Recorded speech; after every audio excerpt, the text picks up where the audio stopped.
So in the last 10 years of Curated, there's no question that the Lotec C1000 is one of the most incredible discoveries in stories with the company. It really started in a very weird way. I had discovered by pure accident, and we've talked about this on VINwiki, a one-of-one Countach, a blue Tahiti on red car with, I think it was like 100 miles or something like that. I had sold it to a very young collector with this sort of exciting promise, and I said, listen, this car is so cool, the color is so unique, the condition's so amazing, and that I bet you that I'm gonna sell you this car, I'm gonna prepare it for the Amelia Island Concours, and guess what? You were gonna win. And guess what happened? We bought the car, we sold it to him, we prepared it for Amelia Island Concours, and guess what? We won. Now, I can't do that all the time. Obviously, you guys know the story of when we did not win at the Pebble Beach Concours with a white Mira SV. But the second I first got the call about the Lotec C1000, I knew from a marketing point of view, from just a bold statement in the automotive community, I had something special at my fingertips. Now, it's so interesting because we get messages from around the world, and you never know how you're going to get a lead for a car, what you're going to hear.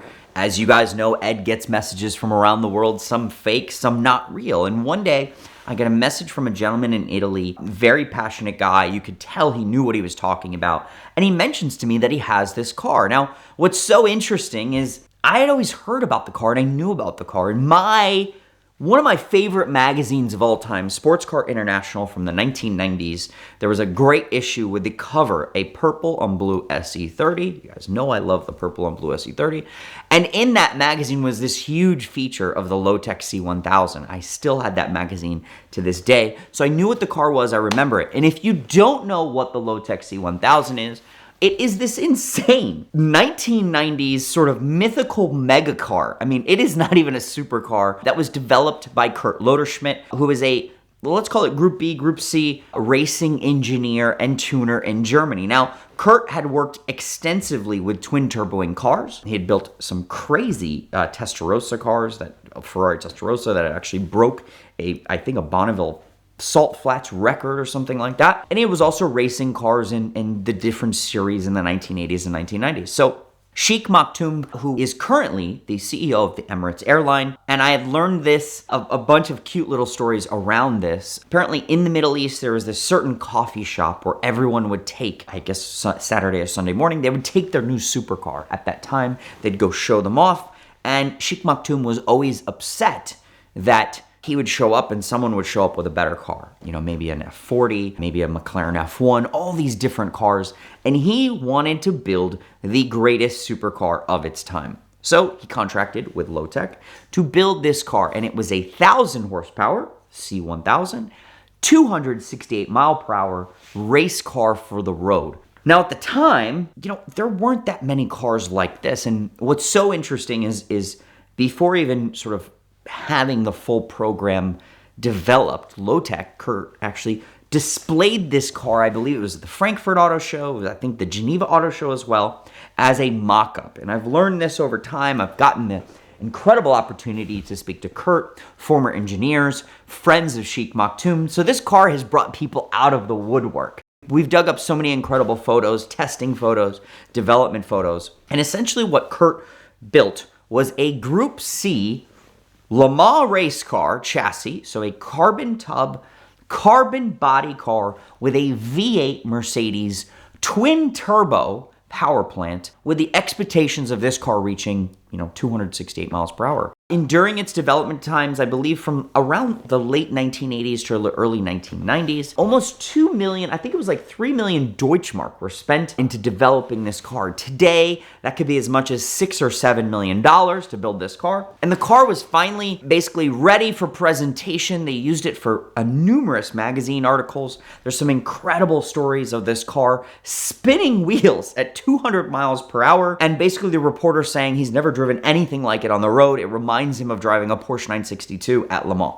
So imagine this thing is a monster. And basically finally delivering the car to Sheikh Maktoum. There's some great photos, and obviously. So the car remained in the Middle East for many, many years in Dubai, and it was then later brought into the US. Now, When it was brought into the US, it was famously photographed by Ron Kimball. There was posters of it. It was featured in a calendar, I believe. At one point, during the early 2000s, it was actually sold at Barrett-Jackson auction for just under $500,000. Now, at that time, it was actually the same price as a Ferrari F40. So if you think about it, it was actually a lot of money for this mythical one-off car. The car ended up, of all places, in North Carolina. Now, fast forward, we had worked with many years with an incredible mechanic, Mr. John Hooper, and John Hooper worked many years at Lamborghini Carolina, actually servicing this Lotec. Now, a full circle here, the gentleman in Italy was actually friends with the owner of the Lamborghini Carolina store who actually owned the Lotec C1000. And he was basically reaching out to me on behalf of the owner of Lamborghini Carolinas, who we knew and who John Hooper knew, to sell us this mythical car. And I fell in love. I have to tell you, the idea around marketing this car, showing this car, getting it running again, maybe even doing a top speed run, I said we had to do it. John Hooper reached out to his former boss, the owner of Lamborghini Carolina. We negotiated a deal, we came to a deal, and we ended up flying to North Carolina to pick up this car. And man, when I first saw this thing, I walked into the shop. He started it right up. It started on the first try, and this thing was insane. The noises it made, the presence it had, its head was just so wide. I knew at this moment, this car one day was going to be at one of the greatest shows in the world, and this car was going to win an award.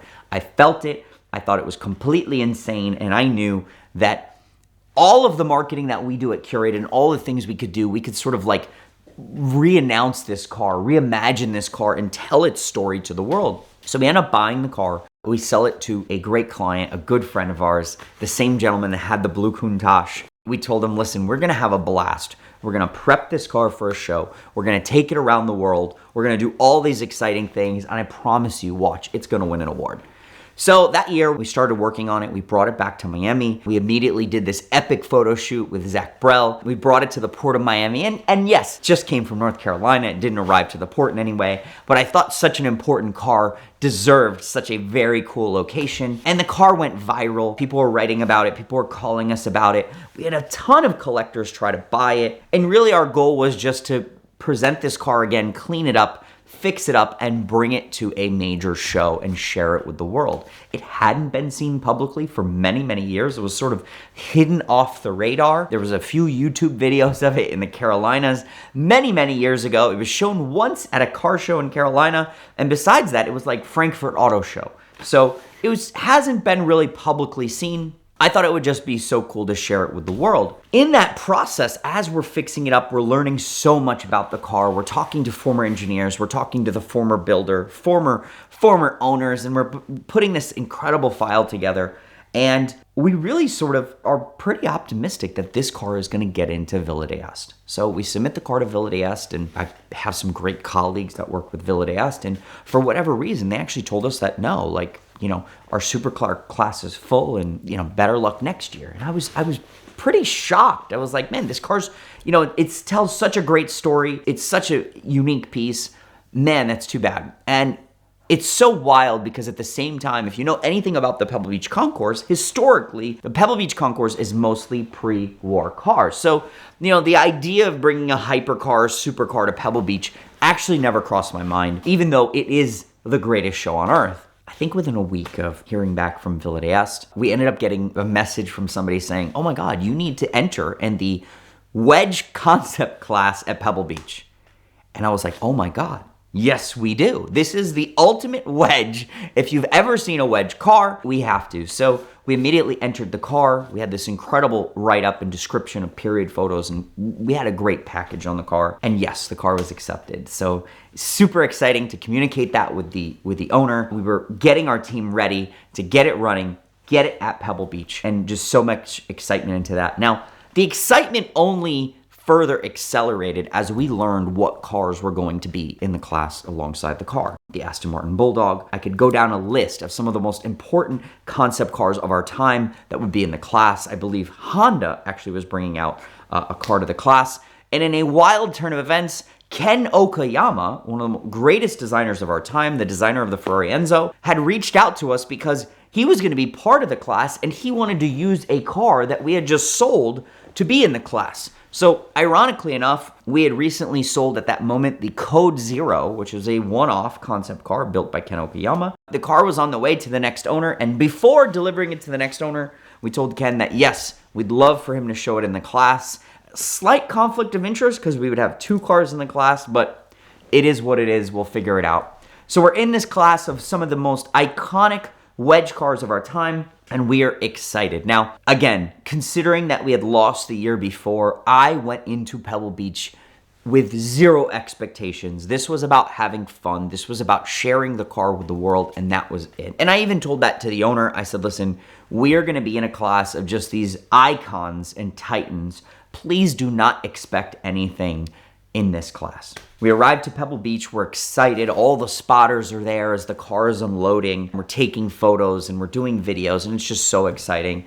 And honestly, I'm at this point just celebrating that we're there. We're part of this class, seeing old friends from around the world. And in this wild turn of events, we've got the car there. Yes, this year we did, unlike the year prior, we did drive the car. Jonathan, the owner, was driving the car in the tour and had the car as part of the tour. You know, we were ready. Hey, let's celebrate. You know, I've got to catch a flight the next day. I'm going to go. And all of a sudden, out of nowhere, we get a call. And they're like, you've won in the class. And I'm crying again. You know, the last year I was crying, you know, just seeing the car there, and now finding out we won in our class at Pebble Beach. So here I am sobbing again, running over to the car, and we're so excited. And if you know anything about winning an award at Pebble Beach, you know that the cars are all lined up, and then the cars are brought over the stage, and everyone's clapping, and there's like, I don't know if there's fireworks, but there's like this big fanfare. And I think it was the coolest thing in the world because Jonathan goes and starts the car. He starts driving it up, make a very sort of full circle moment. Gabe, who had originally always managed Jonathan and done a great job managing his collection. Gabe's been on our team now and a partner with us, and he's just done some incredible things. Gabe convinced Jonathan to buy this car, and so Gabe's there, and Sean, the mechanic working on the car, and Steven's there. The whole team is there. Jonathan starts driving the car up, and guess what? This is a race car at the end of the day. I mean, it is not really a, you know, you could call it a street car, but this is a true 1,000 horsepower, you know, race clutch, race drivetrain car. This car is just burning the clutch. I mean, it wants to, you know, it idles at 30 miles per hour. So we are literally watching Jonathan drive up. We're all walking alongside the car to the center of the stage, and everyone's there clapping and all this stuff's going on. And the clutch is melting. I mean, it is smoking. It is basically ready to explode. And all I can think about is, you know, we don't really want clutch smoke and clutch smell all over the crowd. You know, I'm watching these other race cars and people are pushing them up. And I'm like, you know what? Hold on. Let's get the entire team. Let's get all of us. Let's all push it up on stage and let's accept this award. So we ended up winning second in class. It was the most beautiful moment because you have the entire team who made this happen, pushing this car up onto the stage. We shut the car off, obviously. Jonathan's there winning his award. We're there. I would say the funniest part of this, and this is sort of an ending to the story. Normally, if you've ever seen people push cars up onto this stage at Pebble Beach, the handlers then walk away and allow, you know, the car to win awards and take photos. Well, Herschel from our team was on his phone and didn't realize the rest of the team had walked away from the car. So as the crowd is clapping and everybody's celebrating, he's actually standing there taking a selfie. So there's this incredible photo of Herschel just standing behind the car and celebrating the win with us. And it was just this insane moment. Again, no expectations. You never know what can happen. You could win or lose.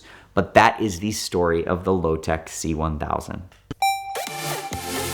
For the last 20 years or so, I've been working with Premier Financial Services for my own exotic car needs, but also sending friends and clients when I was a car dealer to Premier Financial Services because their simple lease is truly the most powerful tool in the world of exotic car financing. We love it because we get all the great things about leasing, like low upfronts, better tax treatment for business owners, lower sales taxes, but we also retain all the great things about a traditional finance arrangement, like the ability to accumulate equity, trade in and out whenever you want, and always know know where your payoff stands because they give you an amortization table with every single lease. And Premier's been a supporter of VINwiki here for the last 8 years, and we love them for that, but truly because the customer support of the Premier Financial Services team is unmatched. And now that they're backed and wholly owned by First Financial Bank, that gives them even more buying power for their portfolio of the most significant and valuable collector and exotic cars in the world. It's also allowing them to create new and more interesting finance options and programs for their clients and giving them much more buying power, which is what everybody is looking for as they go on the search for their dream car. So check out Premier Financial Services right now at the link in the description below to thank them for their support of VINwiki and know that they'll be the perfect supporter of your journey to own your dream car.